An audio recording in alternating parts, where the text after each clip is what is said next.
News 18 Jammu Kashmir Ladakh Himachal में मैं हूं विशाल और आप देख रहे हैं पहली खबर। पाकिस्तान की जानिब से सीज फायर मुआहदे की खिलाफ वर्जी, MA की चौकी पर की गई गोलीबारी।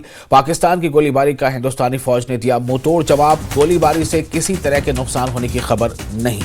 इस वक्त एक अहम खबर आपको दे रहे हैं। पाकिस्तान की जानिब से सीज फायर मुआहदे की खिलाफ वर्जी का मामला सामने आया है। AM की चौकी पर गोलीबारी की गई है। पाकिस्तान की गोलीबारी का हिंदुस्तानी फौज ने मुंहतोड़ जवाब दिया है। गोलीबारी से किसी तरह के नुकसान की कोई खबर फिलहाल नहीं है। तो ब्रेकिंग न्यूज इस वक्त आपको दे रहे हैं। पाकिस्तान की जानिब से सीज फायर मुआहदे की खिलाफ वर्जी, AM के चौकी पर की गई गोलीबारी। पाकिस्तान की गोलीबारी का हिंदुस्तानी फौज ने दिया था मुंहतोड़ जवाब। गोलीबारी से किसी तरह के नुकसान की फिलहाल कोई खबर नहीं।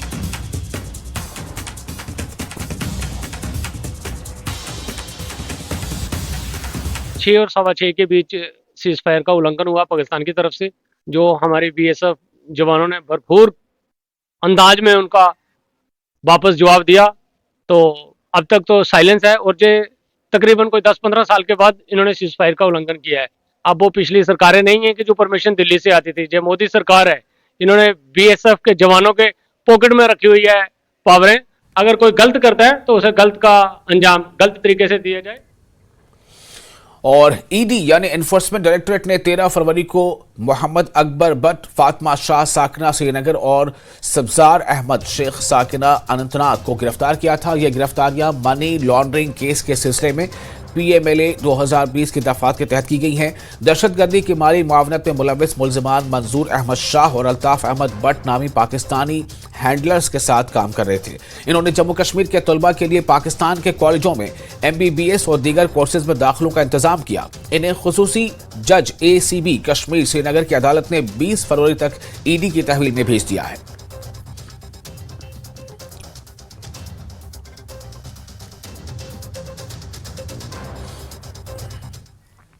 और फौज ने मेंढर सब डिवीजन में Bharat Pakistan line of control पर वाक़ा मनकोट सेक्टर के बलनोई इलाके में गश्त के दौरान एक पुराना AGL ग्रेनेड बरामद किया है। इस वाक़े के इत्तला फौज के बम डिस्पोजल स्क्वाड को दी गई, जिसके बाद टीम ने मौके पर पहुंचकर इसे नाकारा कर दिया।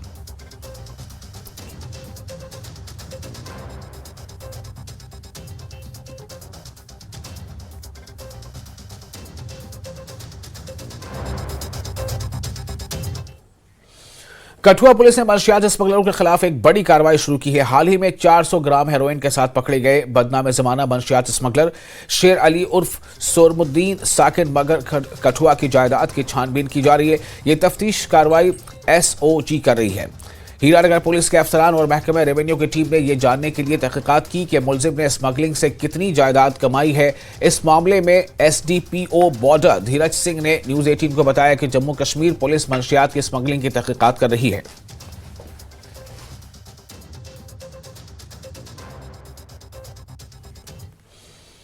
डेमोक्रेटिक प्रोग्रेसिव आजाद पार्टी के चेयरमैन गुलाम नबी आजाद ने कहा है कि दफा 370 हटाने की कोई जरूरत नहीं थी। उन्होंने कहा कि जम्मू कश्मीर पहले ही हिंदुस्तान का अटूट हिस्सा था। उन्होंने कहा कि 370 में जो कुछ बचा था वो लोगों के हक में था। आजाद ने अशोक चौहान के कांग्रेस छोड़ने को कांग्रेस के लिए बड़े नुकसान से ताबीर किया। थोड़ी बहुत जिसके बारे में मुझे भी जानकारी है कि बहुत और लोग जाएंगे तो कांग्रेस के लिए बहुत धक्का है, क्योंकि महाराष्ट्र कांग्रेस का एक सबसे बड़ा स्टेट, और मैं अगर कहूंगा हिंदुस्तान में एक ही स्टेट थी, वो थी महाराष्ट्र, जहां कांग्रेस को रिवाइव किया जा सकता, क्योंकि कांग्रेस माइंडेड लोग हैं।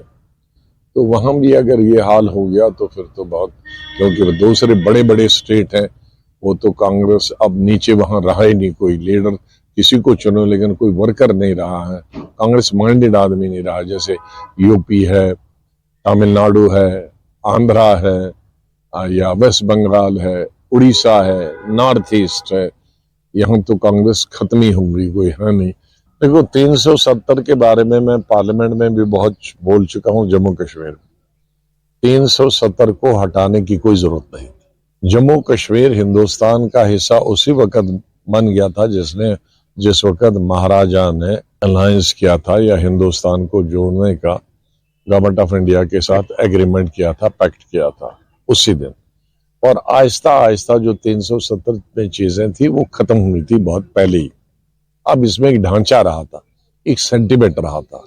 प्राइम मिनिस्टर अब नहीं था, राष्ट्रपति नहीं था, पार्लियामेंट देश की ही थी, अलग नहीं थी, सुप्रीम कोर्ट देश की ही थी, इनकम टैक्स आ गया, ईडी आ गया, सब कुछ आ गया जो पूरे देश में है। तो अब ये एक जो थोड़ा बहुत ढांचा रहा था वो लोगों के हित में था। बाहर से कोई नौकरी नहीं कर सकता, तो वो महाराजा ने किया था, वो लोगों के हित में था। जमीन नहीं खरीद सकता, वो लोगों के हित में था, क्योंकि हमारे पास सिर्फ जंगलात और पहाड़ी है, थोड़ी सी जमीन है, वो अपने लोगों के लिए पूरी नहीं है। वो बाहर से आएंगे तो फिर कहां जाएंगे? स्टेट के हित वाली थी, वो बचा था, उसको तो रखना चाहिए। जम्मू कश्मीर बीजेपी के सदर रविंद्र रैना ने कहा है कि वजीर आजम नरेंद्र मोदी 20 फरवरी को जम्मू कश्मीर के दौरे पर आ रहे हैं। ये एक इंतहाई अहम दौरा है। नरेंद्र मोदी हजारों करोड़ रुपए की कई मंसूबों का इफ्तिताह करेंगे। जम्मू के एमए स्टेडियम में रैली होगी। वजीर आजम कई नए मंसूबों का संगे बुनियाद भी रखेंगे। रविंद्र रैना ने कहा कि इन्हें उम्मीद है कि मोदी की इस रैली में हजारों लोग शिरकत करेंगे और उम्मीद है कि वादी से भी रैली में अच्छी तादाद में लोग आएंगे। और पार्टी के हमारे जनरल सेक्रेटरी श्रीमान विबोध गुप्ता साहब और जम्मू कश्मीर कांग्रेस के नायब सदर सुरेंद्र सिंह चन्नी ने वजीर आजम से अपील की है कि वो जम्मू कश्मीर में असेंबली इंतखाबात के इनेकाद के हवाले से कुछ ऐलान करें। उन्होंने कहा कि आम लोग, खासतौर पर दूर दराज इलाकों में रहने वाले लोग अवामी हुकूमत न होने की वजह से काफी परेशान हैं। उन्होंने कहा कि कांग्रेस आने वाले इंतखाबात मजबूती से लड़ेगी। उन्होंने कहा कि लोकसभा इंतखाबात के लिए कांग्रेस उम्मीदवारों के नामों को जल्द ही हतमी शक्ल देगी। मैं ये कहूंगा कि जहां वो जम्मू कश्मीर का दौरा करेंगे, उस दौरे के साथ साथ जो जम्मू के लोगों की एस्पिरेशंस हैं उनको मद्देनजर रख के हम ये चाहेंगे कि जम्मू कश्मीर में जिस तरह पार्लियामेंट इलेक्शंस का बिगुल बज चुका है वो तैयार हैं। हम चाहेंगे कि लोकल जो यहाँ के असेंबली इलेक्शंस हैं, असेंबली इलेक्शंस भी अगर साथ में कराए जाएं तो सबसे बड़ा फैसला अगर वो यहाँ आके ये कल ऐलान करते हैं तो मुझे लगता जम्मू कश्मीर के लोगों के लिए एक वो खुशामद कदम होगा।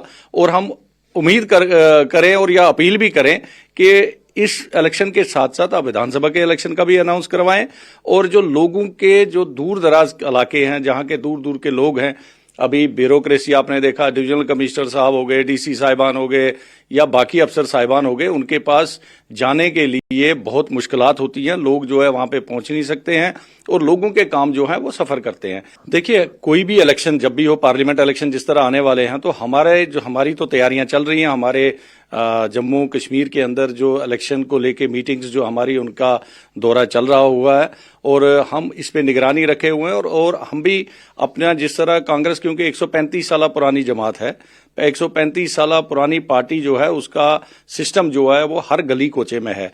चाहे वो पुंछ से लेकर आप यहाँ कठुआ तक या काजीगुंड से लेकर आप टंगडार मच्छल उड़ी तक देखेंगे तो हमारा कैडर हर जगह है और हर जगह हम इसकी तैयारी कर रहे हैं। और आने वाला कल जब इलेक्शन अनाउंस होते हैं तो इसमें हमारी टीमें बनती हैं, हमारे कंपेनर बनते हैं, स्टार कंपेनर बनते हैं और वो भी वहां से दिल्ली से आते हैं और हर जो भी पार्लियामेंट्री कॉन्स्टिट्यूंसी होगी वहां वो जाएंगे। बड़े टॉप लीडर्स भी आएंगे और यहाँ आके लोगों को अपनी बात जो है वो रखेंगे। जम्मू कश्मीर के साबिक वज़ीर आला और डेमोक्रेटिक प्रोग्रेसिव आजाद पार्टी के बानी गुलाम नबी आजाद ने जिला पुंछ के तहसील हेडक्वार्टर मंडी में पार्टी के जलसे आम से खिताब किया, जिस दौरान उन्होंने जम्मू कश्मीर से आर्टिकल 370 को हटाए जाने और बेरोजगारी में इजाफे को लेकर जम्मू कश्मीर की अपोजिशन जमातों को निशाना बनाया और कहा कि यह सब कुछ इन लोगों ने किया है जो अलहदगी पसंदी के नारे लगाते हैं। जो अलहदगी पसंद का नारा देते थे और हिंदुस्तान को लगा। मंडी में पार्टी के जलसे आम से खिताब करते हुए गुलाम नबी आजाद ने पड़ोसी मुल्क पाकिस्तान को निशाना बनाते हुए कहा कि हमारे यहाँ सबको पेट्रोल, डीजल, आटा, चावल और मजदूरी मिलती है। उन्होंने कहा कि जो लोग आज दूसरी तरफ हैं, अगर वो भी हमारे साथ होते तो हिंदुस्तान मजीद तरक्की करता। सबको अनाज मिलता है, सबको चावल मिलता है, सबको आटा मिलता है, सबको पेट्रोल मिलता है, सबको डीजल मिलता है, सबको मजदूरी और काम मिलता है। यहाँ आटे और पेट्रोल और डीजल पर लड़ाई और जंग नहीं होती, अवाम के बीच में कोई भूखा नहीं रहता है। ये हमारे लिए फख्र की बात। इसलिए आपने जो जिद्दोजहद की 1948, 47 में, 1962 में, 1971 में, 1999 में, वो जायज थी, आपकी जीत हुई। और हमारे साथी जिन्होंने गलत फैसला लिया अगर आज वो यहाँ होते और भी हमारा मुल्क मजबूत होता और शायद ये गोली बारूद हमेशा के लिए नहीं चलता, बंद होता। श्रीनगर के पालमपुरा इलाके में बिजली का करंट लगने से फौत होने वाले पावर डेवलपमेंट डिपार्टमेंट के इंस्पेक्टर के लवाहकीन ने इसके खानदान के एक फर्द के लिए मुआवजे और सरकारी नौकरी का मुतालबा किया है।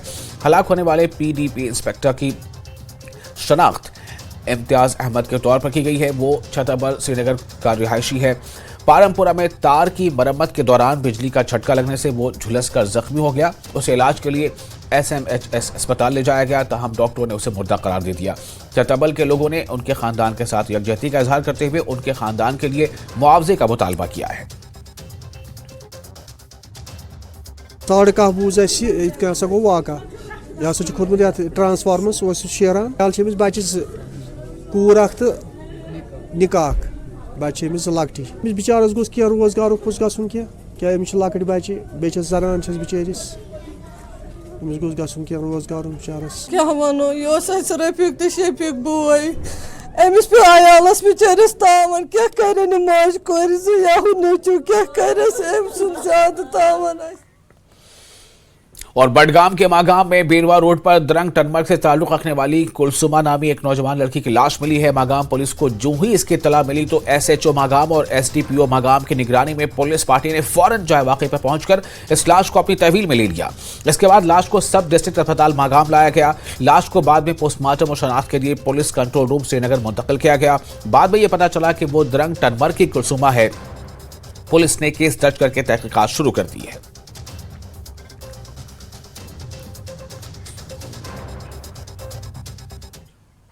और फिलहाल एक छोटा सा ब्रेक लेते हैं। ब्रेक के बाद खबरों का सिलसिला जारी रहेगा।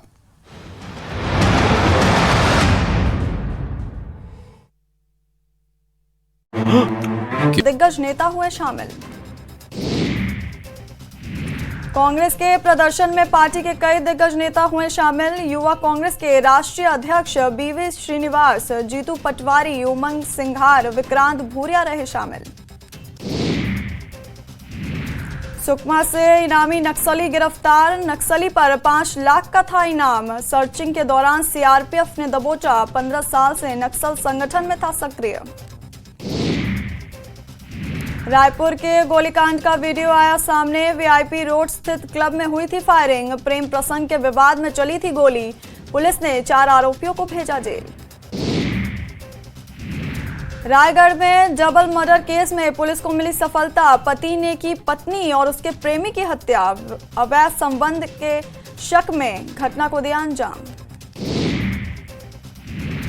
जांजगीर में मिड डे मील में गड़बड़ी। खाने के बाद बीमार हुए बच्चे। इलाज के लिए CSC में कराया गया भर्ती। छत्तीसगढ़ में यात्रियों की फिर बढ़ी मुसीबतें। छत्तीसगढ़ से होकर चलने वाली 24 ट्रेनें हुई रद्द। 16 से 20 फरवरी तक नहीं चलेंगी कुछ गाड़ियां। सूरजपुर के छात्र ने की खुदकुशी। JEE का रिजल्ट आने पर की खुदकुशी। कोटा में फांसी लगाकर की आत्महत्या। बलरामपुर में राहुल गांधी की भारत जोड़ो न्याय यात्रा स्थगित। जिले में प्रवेश करने वाली थी न्याय यात्रा। राजपुर में कार्यकर्ता घंटों इंतजार करने के बाद लौटे। बालोद में ट्रैक्टर ट्रॉली का टायर फटने से मजदूर की मौत। टायर का डिस्क बदलते समय हुआ हादसा। अचानक फट गया टायर। धमाके से 25 फीट तक दूर जा गिरा मजदूर। बलरामपुर में पुलिस ने किया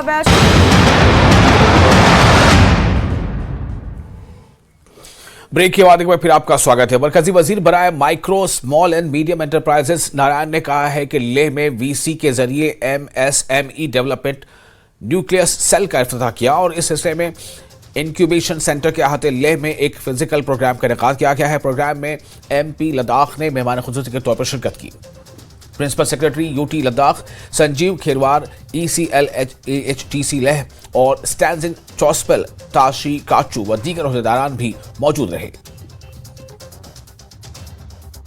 8 different locations in the country, separate offices have been opened, and one is in Himachal Pradesh, Badi, and one is in Greater Noida, Uttar Pradesh, and one is in Kanpur, and one extension center in Imphal, and one extension center in Telangana, and our UT Ladakh office MSME Development Nucleus Cell is one among them. And here 2 full-time employees will be posted here, and they will be giving assistance of MSME related schemes and activities to this UT Ladakh citizens. Based on this, the development of MSME activities in UT Ladakh will be having greater impact, and many beneficiaries will be expecting. और किश्तवाड़ के वाड़वान अंशर इलाके में गुलाम नबी शेख और अल्ताफ हुसैन शेख के घर में आग की एक वारदात पेश आई। एक रिहायशी मकान जलकर खाकस्तर हो गया। मकामी लोगों ने गुलाम नबी शेख के घर में अचानक आग देखकर शोर उठाया और वहां जमा होकर रेस्क्यू ऑपरेशन शुरू किया। इस सिलसिले में पुलिस ने जाए वारदात का जायजा लिया। केस दर्ज करके मजीद कार्रवाई की जा रही है।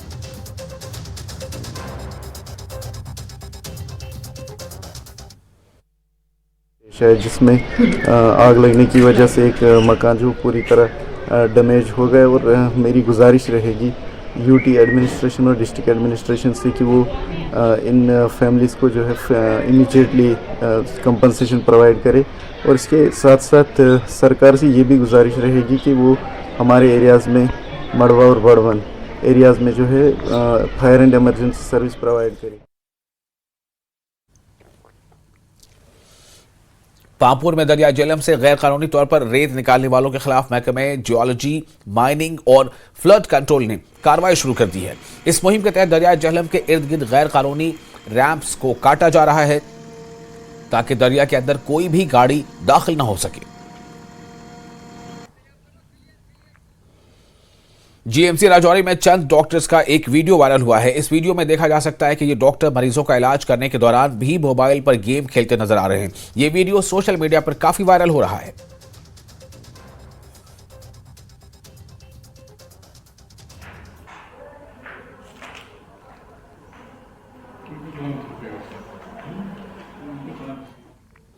बॉर्डर पुलिस चौकी इलाहा अरनिया में 2 पुलिस एहलकारों की शराब पीने की वीडियो वायरल होने के बाद आला हुकाम ने कार्रवाई करते हुए इन्हें मुअत्तल कर दिया है। दोपहर को जब मकामी लोग वहां पहुंचे तो उन्होंने देखा कि 2 पुलिस एहलकार शराब पी रहे हैं। मकामी लोगों ने इसके वीडियो बनाई। इसका आला हुकाम ने नोटिस लेते हुए इन्हें फौरी तौर पर मुअत्तल करने के अहकाम जारी कर दिए हैं।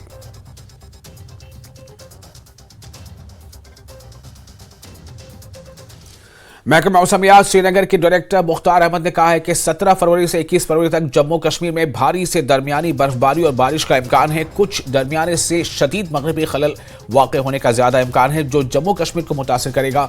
इनके ज़ेरे असर 17 फरवरी की रात से लेकर 21 फरवरी की दोपहर तक बर्फबारी और बारिश का इम्कान है। कश्मीर डिवीजन में 17 फरवरी को मौसम जुज़वी तौर पर अब्र आलूद रहने का इम्कान है और रात गए तक अलग अलग बालाई इलाकों पर हल्की बर्फबारी का इम्कान जाहिर किया गया है। 18th लेट नाइट या 19 मॉर्निंग से जो है जो नेक्स्ट WD है उसका जो एक्टिविटी है वो 21 तक रहेगा और 19-20 के दरमियान जो है एक मेजर वेट स्पेल के चांसेस हैं जिसमें मॉडरेट टू हैवी स्नोफॉल के भी चांसेस हैं मिडल और हाई रीच के अंदर। और इसी तरह जो मैक्सिमम जो प्रोबेबिलिटी है जहाँ पे हैवी स्नोफॉल हो सकता है खासकर नॉर्थ वेस्टर्न पार्ट्स के जो डिस्ट्रिक्ट्स हैं, सेंट्रल कश्मीर के जो बलाई इलाके हैं, इसी तरह साउथ कश्मीर के जो बलाई इलाके हैं, जम्मू डिवीज़न के अंदर ख़ास तौर पे डोडा और किश्तवाड़ के जो बलाई इलाके हैं यहाँ पे भी मॉडरेट टू हैवी स्नोफॉल के चांसेस हैं। डिस्ट्रिक्ट रामबन के कुछ एक पहाड़ी इलाकों के अंदर मॉडरेट टू हैवी स्नोफॉल के चांसेस हैं। तो ओवरऑल जो है एक मेजर वेट स्पेल जो है लग रहा है लगभग 17 लेट नाइट से लेके 21 आफ्टरनून तक। और इसी बीच जो लोग ट्रैवल करते हैं खासकर जो अलग अलग शाहराहों के अंदर जो पहाड़ी इलाकों के जो डिस्ट्रिक्ट्स हैं या जो Srinagar Jammu national highway, Srinagar Leh national highway या बाकी जो शाहराएँ हैं तो अपना जो ट्रैवल प्लान है वो मौसम को मद्देनज़र रखते हुए रखें क्योंकि मौसम जो है लगभग ख़राब रहेगा 17th नाइट से लेके 21st आफ्टरनून तक। और इसी बीच जो फार्मर्स हैं वो भी खासकर इरिगेशन हो, फर्टिलाइज़र एप्लीकेशन हो, केमिकल स्प्रे हो वो फ़िलहाल सस्पेंड करें लगभग 17 से लेके 21 फरवरी तक। और जो पानी वगैरह ऑर्चर्ड्स के अंदर, फील्ड्स के अंदर जो जमा हो जाता है उसको जो है ड्रेन आउट करें। बाकी जो डिटेल्ड एडवाइजरी हैं खासकर ऑर्चर्ड्स को लेके या बाकी जो फील्ड क्रॉप्स को लेके वो कंसर्न्ड एग्रीकल्चर डिपार्टमेंट और हॉर्टिकल्चर डिपार्टमेंट ने ऑलरेडी निकाला है। बांडीपुरा गुरेज सड़क को एक तरफा ट्रैफिक के लिए खोल दिया गया है। सड़क खुलते ही दर्जनों मुसाफिर गाड़ियां गुरेज की जानिब रवाना हो गई। गुरेज से बांडीपुरा की जानिब गाड़ियों को चलने की इससे पहले इजाजत होगी, यानी कि आज से इजाजत मिल गई है और सड़क पर ट्रैफिक की आमदोरफ्त को लेकर इंतजामिया ने न सिर्फ कट ऑफ टाइम मुकर्रर किया है बल्कि एंटी स्किड चेन के बगैर किसी भी गाड़ी को इस सड़क पर चलने की इजाजत नहीं होगी। अगले अहकामात तक इस सड़क पर हेवी मोटर व्हीकल्स को चलने की इजाजत नहीं होगी। 85 किलोमीटर लंबी गुरेज सड़क जनवरी के आखिरी हफ्ते में हुई भारी बर्फबारी की वजह से बंद पड़ी थी।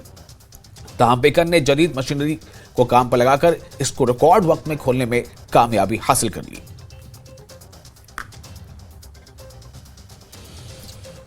रियासी शहर के वस्त में वाक़ जच्चा बच्चा अस्पताल में डॉक्टरों की कमी के चलते मकामी अफराद परेशानियों का सामना कर रहे थे, लेकिन अब इनकी परेशानियां डॉक्टरों की तैनाती के साथ दूर हो गई है। अस्पताल में 4 डॉक्टरों की तैनाती अमल में लाई गई, जिसके बाद लोगों ने खुशी का इजहार किया और डॉक्टरों का इस्तकबाल किया। इसके साथ ही लोगों ने जम्मू कश्मीर के लेफ्टिनेंट गवर्नर मनोज सिन्हा और जनरल सेक्रेटरी अटल डुल्लू का शुक्रिया अदा किया है। 10-12 दिन पहले हम लोग चीफ सेक्रेटरी साहब से मिले थे मदर चाइल्ड हॉस्पिटल रियासी को लेके, और उन्होंने हमें आश्वासन दिया था कि जल्दी ही वो आपका वर्क करेगा। और आज मैं तहे दिल से उनका शुक्रिया अदा करता हूं कि विद इन फ्यू डेज़ उन्होंने अपनी कल टीम भेजी और उन्होंने आज से ही OPD शुरू कर दी। मैं थैंक्स करता हूं डिस्ट्रिक्ट एडमिनिस्ट्रेशन रियासी का, चीफ सेक्रेटरी साहब जी का और उनकी जितने भी LG साहब का, जिन्होंने भी इस मतलब हॉस्पिटल के लिए सपोर्ट करी है। गवर्नमेंट का मैं कहता हूँ बेहतरीन फैसला है। हम सरकार का, LG साहब का भी और बाकी का भी स्वागत वेलकम करते हैं। ये हमें बोर्ड देखते देखते 2 साल हो चुके थे कि हमें आज पता लगता कि आज आ रहे हैं, कल आ रहे हैं, परसों आ रहे हैं। जब हम 10 दिन के पहले हम जब मिले, उन्होंने कल हमारे पास डॉक्टर जशपाल जी वो जो है उन्होंने उनकी टीम रियासी में कल आई, उन्होंने दौरा किया। आकर उन्होंने जब देखा इधर आकर उन्होंने कल ही बोला कि हम जो है कल हमें 4 डॉक्टर हम यहाँ भेज रहे हैं कि जैसे OPD छोटी मोटी हमारी OPD शुरू हो जाए। बाकी रही फैसिलिटी की बात, आस्ता आस्ता जैसे फैसिलिटी आज यहाँ चेयरें नहीं है, टेबल नहीं है डॉक्टर के बैठने के लिए, वो हमें भी बता। रूम अभी बंद है बेसिकली, जहाँ ये जो है ब्लॉक का ऑफिस था। अब जो है ये जब मदर और चाइल्ड का हॉस्पिटल होगा तो उसके बाद आहिस्ता आहिस्ता ये बढ़ती जाएंगी। बिजली की समस्या है, चाहे बिजली की समस्या हो, इन्वर्टर की समस्या हो, चाहे अगर डॉक्टर चल बैठ जाते हैं, कल बिजली की भी प्रॉब्लम हो सकती है, कल को छोटा मोटा ऑपरेट करना है तो वो भी हो सकता है। वो इसीलिए कि आहिस्ता आहिस्ता सारी फैसिलिटी मिल जाएगी। और दिल्ली में जम्मू कश्मीर हाउस में लगाए गए संभाव उत्सव में नए जम्मू कश्मीर की तस्वीर उभर कर सामने आ रही है। इस उत्सव में जम्मू कश्मीर किस तरह तरक्की की राह पर गामजन है दिखाने की कोशिश की गई है। 13 से 19 फरवरी तक चलने वाले इस उत्सव में हेलो जम्मू कश्मीर की थीम दी गई है। स्टॉल्स में जम्मू कश्मीर की रिवायती चीजों की झलक दिखाई दे रही है। के लिए आए थे तो यहाँ देखा मेला है तो बहुत अच्छा लगा। हम उस तैयारी से आए नहीं थे, सामान बहुत अच्छे अच्छे हैं तो खरीदने का मन तो हो रहा है, पर हम उस हिसाब से तैयार होके नहीं आए। 1-2 दिन में फिर आएंगे। अच्छा, इस चीज़ के लिए। हाँ, क्या क्या खास चीजें जो पसंद आ रही हैं आपको यहाँ पर? ये जो स्टॉल हैं और जो गर्म कपड़े हैं वो बहुत अच्छे लग रहे हैं हमें। हम तो लेडीज की जो होती हैं कुर्तियाँ वगैरह, शॉल, स्टॉल, वो सब बहुत अच्छे हैं। बाकी फिर आएंगे, फिर देखेंगे, कुछ बार्गेनिंग भी कर देंगे। जम्मू कश्मीर जो है वो अलग ही तरह, हाँ, वैरायटी बहुत अच्छी है, काफी अच्छा है। ये हमारे पास पश्मीना है, कारपेट्स है, हमारे पास ये पश्मीना और कारपेट से सारा जी है। कारपेट्स की क्या खास बात है और कितने रेंज में, कैसे? ये डिपेंड करता है, ये नॉलेज पर डिपेंड करता है और ये इस पर साइज पर डिपेंड करता है। हमारे यहाँ जो आप देख रहे showcase, we deal in the carpets. हमारे सिल्क कारपेट्स रहते हैं और इनमें ये खसूसियत है, ये सब हाथ के बने हुए हैं। आप जो देखेंगे यहाँ पे ये सब हाथ के बने हुए हैं, कोई मशीन मेड नहीं है। और हम खुद ही मैन्युफैक्चरर्स हैं। और एक और खसूसियत मैं आपको अपने कारपेट्स की बता दूं कि ये हमारे जो कारपेट्स है ये GI टैग्ड है। GI टैग से मेरी मुराद ये है कि जियोग्राफिकल इंडिकेशन, यानी इस पे आपको सब, जब आप स्कैन करेंगे आपको सब पता चलेगा कि ये कारपेट कहाँ बने हैं, इसका वीवर कौन है, who is the weaver, what are the knots and what is the design. So it automatically cuts the duplicacy of the customer. तो उसमें जो अभी हमारे यहाँ पर यूनिट्स लगे हुए हैं, जो स्टॉल्स आए हैं, उसमें कम्प्लीटली क्राफ्ट से जो GI टैग्ड क्राफ्ट्स है, जो बिल्कुल एक वी कैन से जो कि बिल्कुल एक अपनी एक ओरिजिनल शेप में है, जो प्रोडक्ट्स यहाँ पर लाए गए हैं जो कि क्राफ्ट्समैन ने अपने हाथों से बनाए हुए हैं। और यहाँ पर हमारे पास है GI टैग, हमारे पास पश्मीना है। और इसके साथ ही इस बुलेटिन में फिलहाल इतना ही, लेकिन न्यूज़ 18 JK पर लगातार बड़ी और अहम खबरों का सिलसिला जारी रहेगा।